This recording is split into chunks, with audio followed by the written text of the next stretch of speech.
On va maintenant partir au bord de la Méditerranée avec un phénomène qui se développe. Comme le poisson semble être cher dans les poissonneries, de plus en plus de gens vont le pêcher eux-mêmes. Encore faut-il savoir le faire. Dans le port de Sète, Jean-François Garcia et Lucas Roube.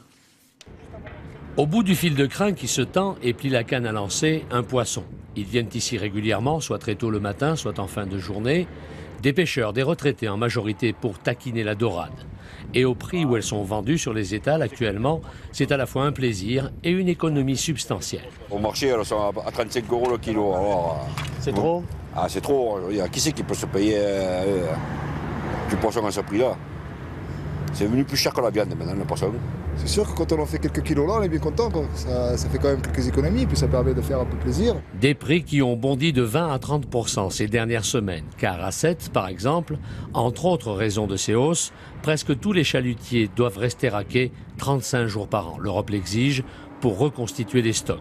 Alors quand la pêche est bonne... Ça fait plaisir aux voisins, aux amis, aux familles, et puis au congélateur, pour en manger un peu tout l'hiver. Nous, c'est surtout pour le plaisir de les avoir au bout de la ligne, hein, avant tout. Après, le plaisir de les avoir dans les assiettes. Je mets de l'ail, de l'oignon, je mets un lit de tomates, je mets des pommes de terre autour et je mets tout ça au four. Le must pour la dorade ou le bar de bonne taille. Une pêche pratiquée par des amateurs, bien sûr, et qui ne nécessite pas, en plus, un équipement coûteux. Seul problème, très souvent, on revient bredouille.